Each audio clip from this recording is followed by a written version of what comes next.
Okay, let's unpack this. Today we're plunging into one of literature's most, well, magnificent and genuinely maddening enigmas. Charles Dickens's final unfinished work, The Mystery of Edwin Drood. That's right, a real puzzle. You've armed us with a fantastic range of sources, articles, research, critical takes, and our mission really is clear.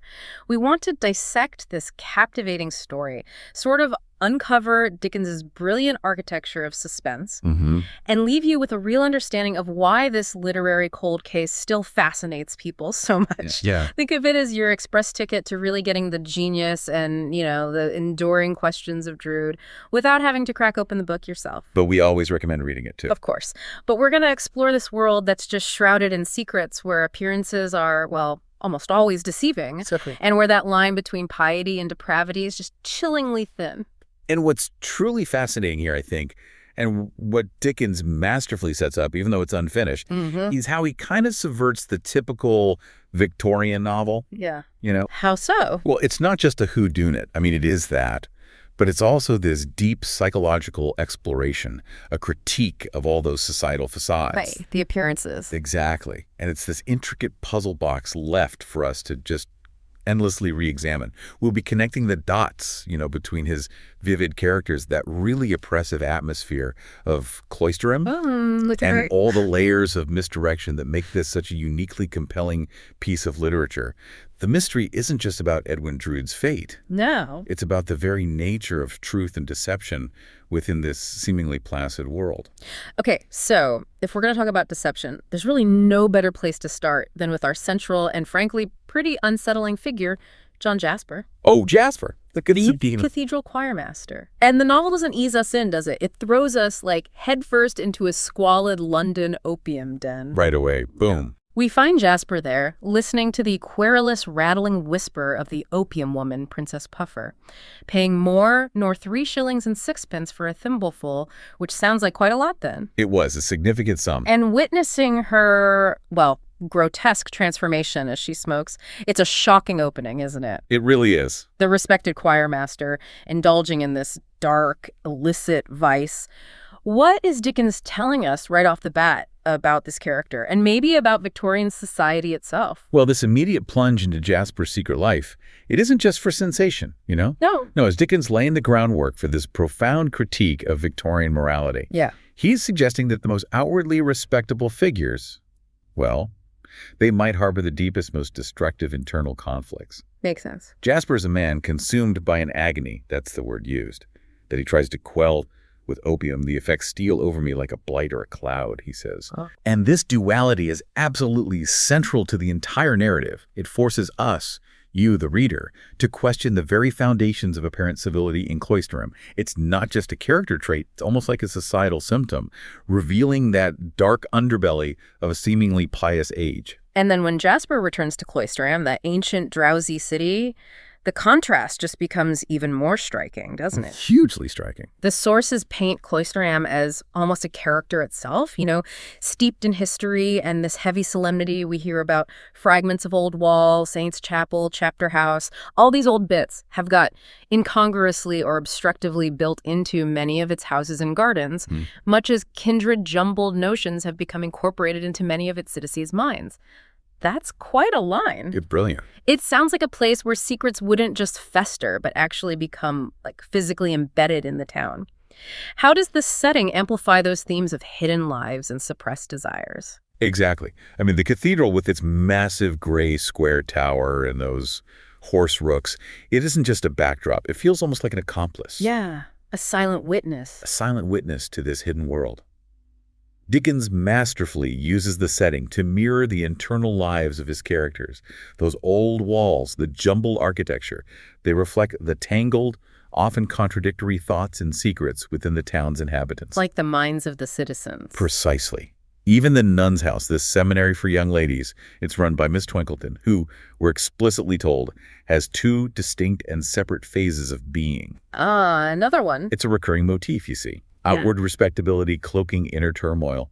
It hints at this profound instability just beneath the surface of this supposedly tranquil community. So this raises a really important question then. If so many characters seem to embody this duality, just how many layers of hidden identity and suppressed desires exist within this apparently sedate community? Makes you wonder, doesn't it? And into this very layered world, Dickens introduces Edwin Drood, the young engineer, and Rosebud, his childhood sweetheart. They've been betrothed since they were kids. Right. Their relationship, though, is far from a fairy tale.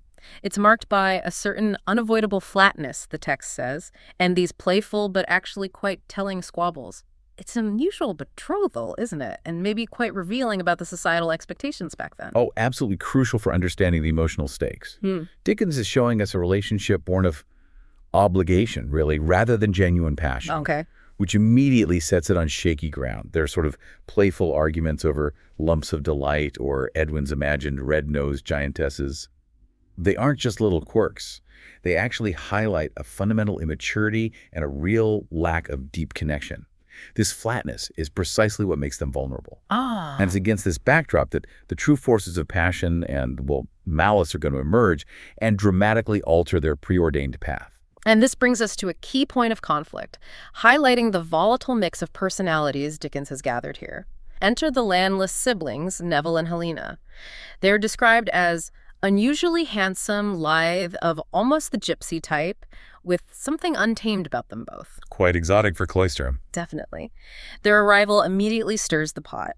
Neville's hot temper quickly clashes with Edwin's vanity, leading to a heated argument. Sparks fly. But it's a later piano scene that really unnerves Rosa. She's terrified by Jasper's intense gaze and his controlling accompaniment. She breaks into tears, feeling he has made a slave of me with his looks. Now, this isn't just a music lesson gone a bit wrong, is it? It feels like a really unsettling display of power and, well, obsession. Oh, this scene is absolutely pivotal. Rosa's description of Jasper's gaze, pursuing her as a lover, commanding her to keep his secret, it's a chilling manifestation of his hidden desire and his controlling nature. It really is creepy. It's a dark, unspoken threat that makes her feel unsafe, even within the, solid walls of the old convent. Dickens is showing us not just infatuation, but something almost predatory, a possessiveness.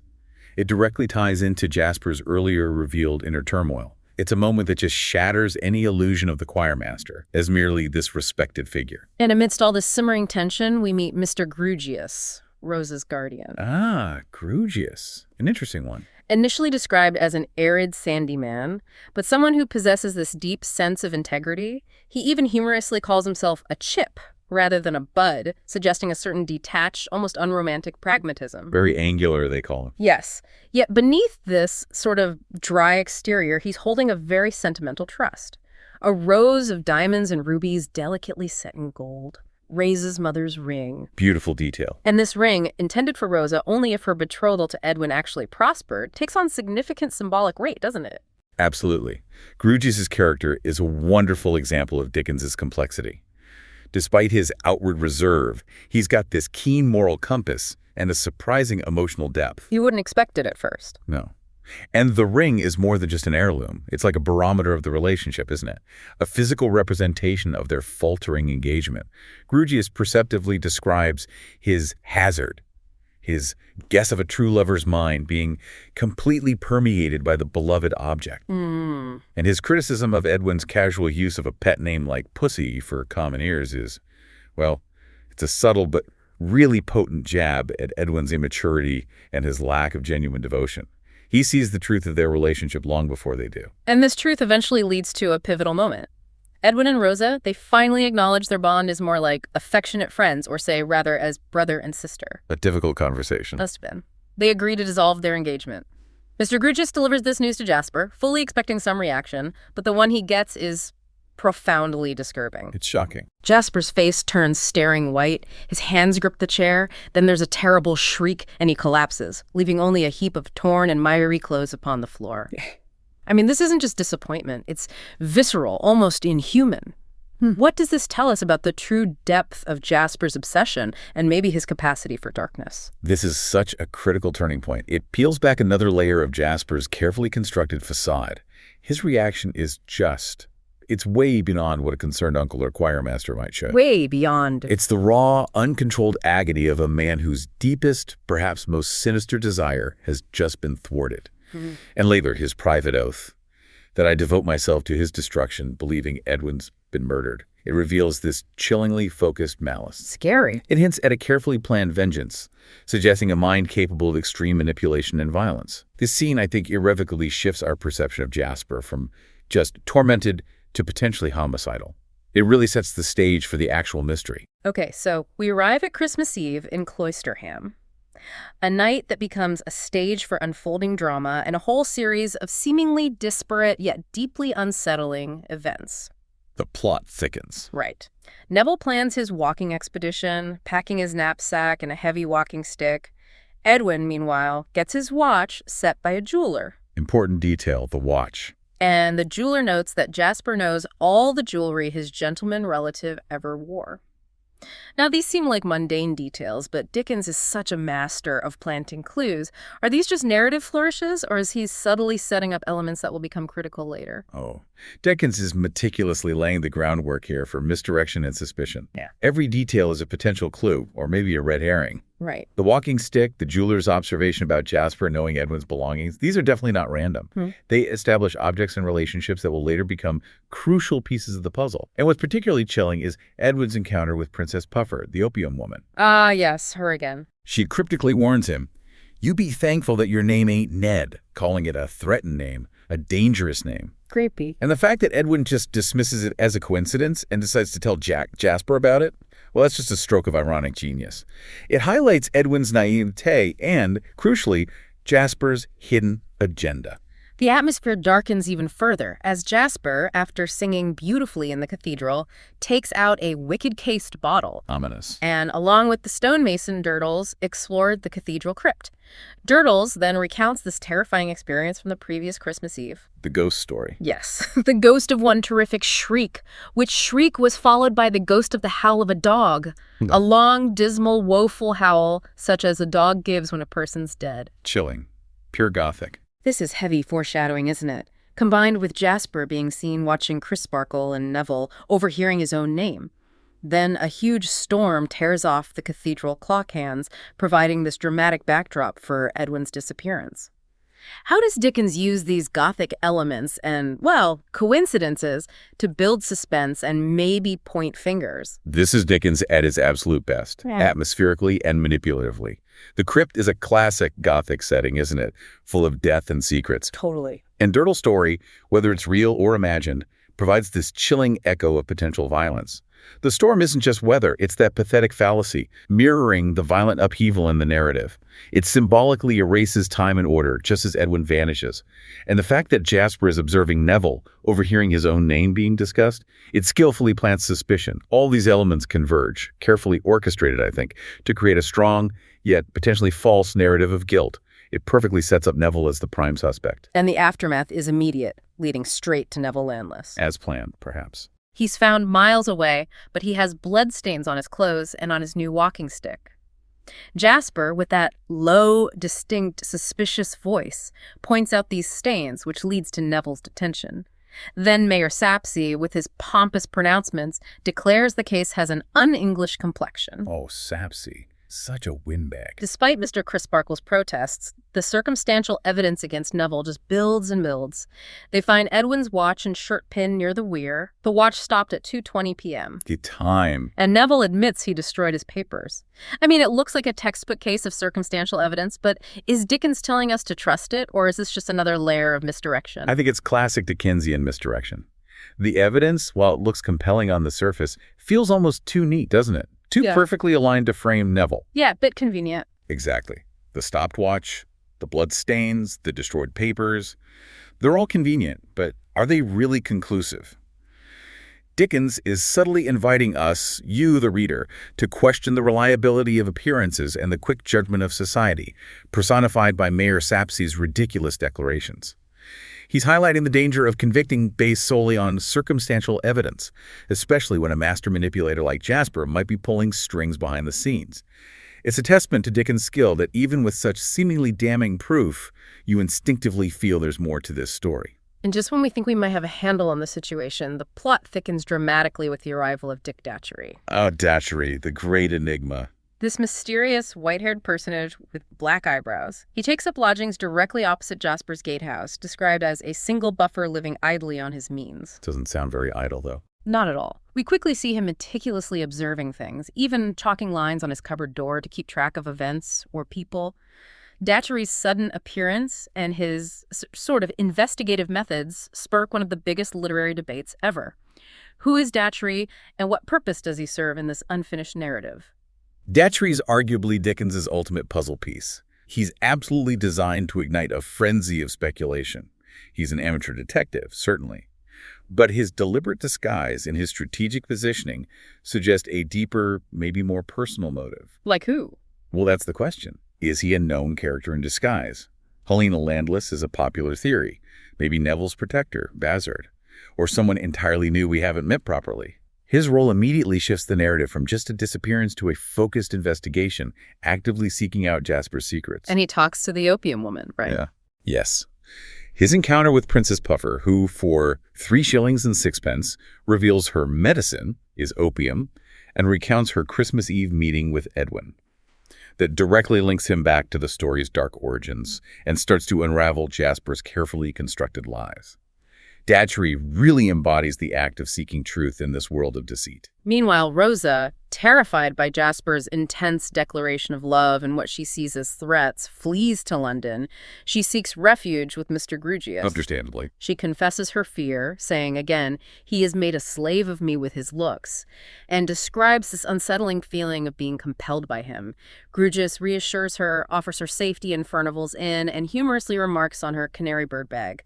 We're also introduced to Mr. Tartar, a jovial ex-Navy lieutenant with incredibly neat chambers and a garden in the air. Tartar's great. A breath of fresh air. He quickly becomes an ally, watching over Neville and Rosa. The tension in London, though, with Miss Twinkleton showing up and the difficult landlady, Mrs. Billiken, it contrasts with the lurking danger, but does it offer genuine safety for Rosa? Well, Rosa's flight is this desperate act of self-preservation, and it really shows the insidious nature of Jasper's control. Even in London, you feel that psychological threat remains potent. Yeah, it follows her. It does. Grewgious's protection, while well-intentioned, kind of highlights the vulnerability of women in Victorian society, often dependent on male guardians. Mr. Tartar's introduction provides a potential hero figure, maybe. A man of action to counterbalance the scholarly or manipulative figures around Rosa. But that contrast between the bustling city and the secluded danger just underscores that evil isn't confined to Cloisterham. It follows them. The new setting offers a temporary reprieve, perhaps, but the shadow of Jasper's obsession looms large. It reminds us the mystery isn't just about what happened, but what could still happen. And through all of this, Jasper maintains his composure in public. He continues his duties as choirmaster. The perfect facade. But his private oath, remember, to fasten the crime of the murder of my dear dead boy upon the murderer, and that I devote myself to his destruction, just underscores his driven, obsessive nature. It's chilling. This, paired with the fact that the story remains unfinished, just amplifies the mystery, leaving us to piece together these fragments of evidence and, well, endless theories. It's a bold move for a writer, isn't it? To live such a monumental work incomplete. What impact does that have on its legacy? It's pretty much unprecedented in literary history, and it really elevates Edwin Drood beyond just being a detective novel. The unfinished nature forces us, the readers, to become co-detectives with Dickens. Yeah, you have to engage with it differently. Exactly. You engage with the ambiguity not as a flaw, but as an integral part of his genius. It leaves us with this literary cold case that continues to generate theories about Datchery's true identity, Jasper's ultimate guilt or innocence, even about the narrative itself being some kind of trap. This lack of resolution means the tension never dissipates, the questions linger eternally. And the brilliance of Dickens' setup, the rich characters, the palpable atmosphere, the masterful misdirection, it all shines through even more powerfully because we're denied those easy answers. It ensures its enduring, almost mythical status. So we've journeyed from the dark corners of an opium den all the way to the hallowed arches of Cloisterham Cathedral, through tangled relationships and truly chilling encounters. You've now had a real deep dive into the characters, the compelling atmosphere, and that intricate web of events that Dickens set into motion. all designed, it seems, to create an enduring, ambiguous literary puzzle. We've explored the duality of John Jasper, the deceptive tranquility of Cloistram, the shifting dynamics of love and obsession, and the brilliant misdirection Dickens employs at every turn. Yeah. The master storyteller left us with a truly enduring puzzle. Who is John Jasper, really? What actually happened to Edwin Drood on that stormy Christmas Eve? And what role do all these seemingly disparate elements, from an opium pipe to a lost ring play, in this unfolding drama? This deep dive, I think, really reveals Dickens' genius in crafting psychological suspense and creating a world where appearances are constantly deceiving. The careful details, from the architectural descriptions of Cloistram to the precise interactions between characters, they all serve to build this profound sense of foreboding. You really feel it. You do. And the unfinished nature, as we said, allows for endless speculation, but the foundation for a truly dark and sophisticated tale is undeniably laid, prompting generations of readers and critics to try and fill in the blanks. So, as you reflect on this narrative, maybe consider this provocative thought. In a story where the cathedral itself seems to witness secrets and characters wear such different faces by day and night, what hidden truths do you think still lie buried beneath the surface of Cloistram? And maybe, how does the very act of reading an unfinished mystery challenge our own desire for closure and certainty, both in literature and, perhaps, in life itself?